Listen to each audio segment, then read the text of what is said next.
I'll come back to that. But first up, let's have a look at some of what Donald Trump had to say. And right now, you have a lot of guns pointing at each other, and a ceasefire without going a little bit further would have been tough. Russia has the advantage, as you know. We want to get it over with. Look, we're doing this. There are no Americans involved. There could be if you end up in World War III over this, which is so ridiculous. But, you know, strange things happen.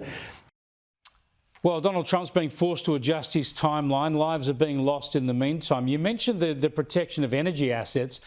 My understanding is that Ukraine has managed to hit some Russian energy assets, and this would be Putin would want to protect his oil and gas reserves and facilities because this is how he's paying for his war. Yeah, that's exactly right, Chris. And where, I mean, a real ceasefire is about a cessation of hostilities. It's about Russia stop firing artillery, stop sending drones, stop sending missiles, and that's not what's come out of these discussions. And as I said, anything that Putin said must be should certainly not taken anywhere near face value. I mean, this is someone who's responsible for the deaths of many, many thousands of people. We all want peace, but we want a peace that respects the security and sovereignty of Ukraine. They have fought courageously. People thought that President Zelensky might flee when the conflict started. He did the opposite. He's deserving of our absolute support, but Putin's words should be treated with immense caution. Well, let's go to Anthony Albanese's pledge to send peacekeepers to Ukraine.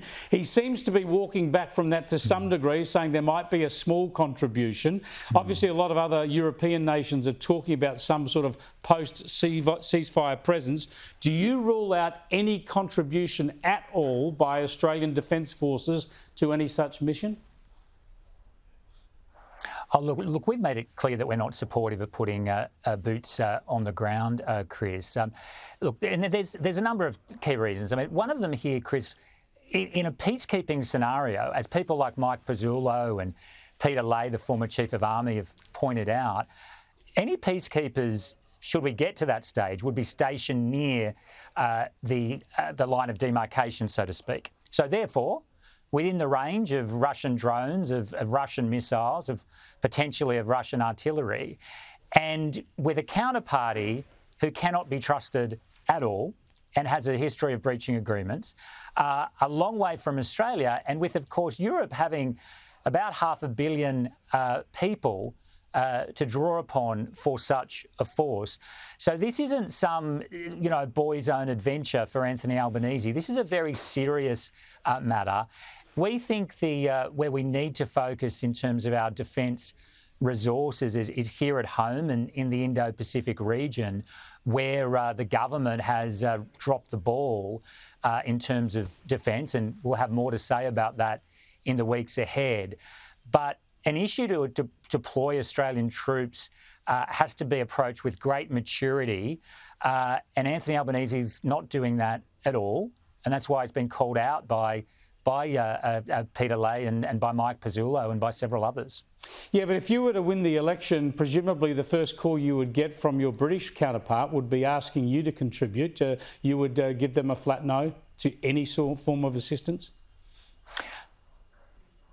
Well, look again, the statements that we've made, Chris, are in relation to putting troops into that area. We've said that we're not supportive of that.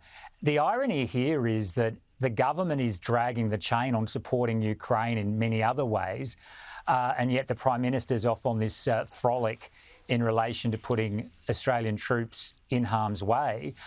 We promised back in October to provide 49 Abrams tanks. Australia did. They're still waiting. Ukraine asked for coal from the Albanese government. They didn't provide it. Type N helicopters, we didn't provide those helicopters. And extraordinarily, Chris, Australia kept its embassy closed in Kyiv for 3 years under Anthony Albanese. So on the one hand, the government was saying it was too dangerous to have a diplomat in Kyiv, but on another is taking a somewhat cavalier approach in terms of putting troops in harm's way.